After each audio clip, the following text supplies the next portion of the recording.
Hi, Chef Raphael here. I'm going to show you how to make caramel popcorn. I'm using the Pearl popcorns. It's super simple to make. Watch till the end to learn the whole process. Let's get cooking.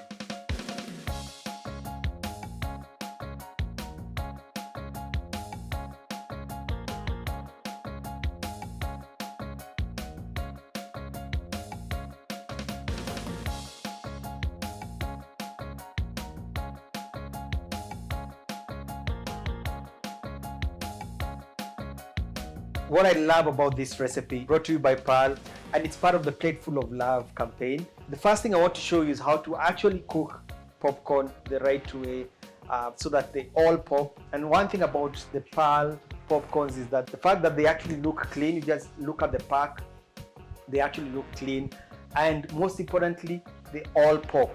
So the first thing when it comes to cooking popcorn is have a hot pot. And also you want the pot to be slightly big. You want to give room for the popcorn to pop and to expand. The amount of cooking oil actually matters. My tip is when you add the oil, it should not be more than the level of the corn. Don't forget to add the salt. After putting the corn, it's a good idea to shake the corn so that you actually spread it around. Put it on high heat and cover the pot. Now, wait for the popping sound to start coming out. And the moment you start, the first one will come, the second. The moment it's more rapid as it continues to pop, you reduce the fire. You start on high heat and then you reduce when the pop is, but it's always a good idea to shake the pot. The reason why you shake, the reason why I like shaking it is because all the heavier corn kernels, the unpopped corn, will go to the bottom when you shake it. So when the popping sound has stopped and you hear like one small, that means most of the popcorn is ready. So now that is ready, set it aside. Let's make the caramel. The main ingredients when it comes to the caramel is the sugar, 2 cups of sugar. You have 1 cup of butter. I'm using salted butter, but you can also use unsalted butter. You have half a cup of glucose syrup. The other important ingredient in this recipe is the bicarbonate of soda, baking soda. We have half a teaspoon, which we'll add also at the last moment. Turn the heat up, keep stirring it until they're all fully combined, especially with the butter. Once they're all combined and it has started to simmer or slightly boil, you stop stirring and then let it cook for exactly 4 minutes. You literally need to put your timer on 4 minutes, because if you exceed that time, what will happen is that the sugar can burn. What will be happening in the 4 minutes is that the sugar will continue to melt, and as it melts, it starts to brown, and that's the caramelization. And after 4 minutes, it's ready to add the final ingredients, which is the bicarbonate of soda. You just add it at the very last moment and stir. The reaction of the bicarbonate and the sugar will actually make the caramel become foamy, and it will stick easily to your popcorn and ready for the next step. Divide your popcorn into smaller amount, not in one big pot, so that you are able to mix evenly. So as you're pouring it, you want to do it when it's still hot. So pour it and keep stirring so that the popcorns get covered or coated with the caramel evenly. Do the same thing to the second container or the baking dish that you're going to use. Make sure that it's completely covered.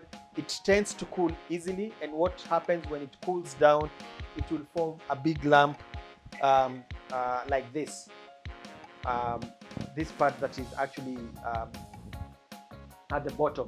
So this is because it has started to cool down and it will become hard. Putting it in the oven will actually ease this process. The oven should be preheated at 120 degrees Celsius, and you're going to cook it in the oven for about an hour. But every 15 minutes for the 1 hour, make sure you stir so that it stops sticking together too much, especially when you have a big lump like this. What I love about this one is a good mix of the caramel and some that are not overly coated. This is my preference because you have some that are a little bit salty and some that are sweet, and that combination is perfect.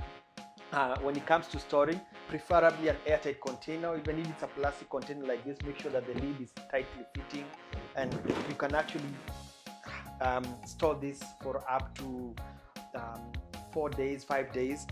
Now, if you choose not to put it in the oven, because you can still opt not to put it in the oven, just make sure when you're mixing it, the caramel is hot, straight from the pot. When you're cooking it, you mix it as soon as possible, and then free them, the popcorns, as you keep mixing it, so that they don't form a lump like I've showed you. Remember, Pearl popcorns they all pop. Even if you're not doing the caramel and you just want plain old popcorn, these ones do not have some that don't pop, because sometimes those are the bad ones. So this is good quality, it's premium, it's actually grade 1. And what I love, it's awesome. This is much better than what you can buy in a movie store.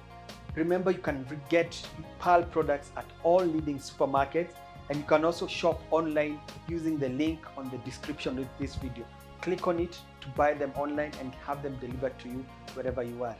And I hope you got to try yours. Let me know in the comment section. I'm signing out. I'm Chef Raphael, and until next time, goodbye.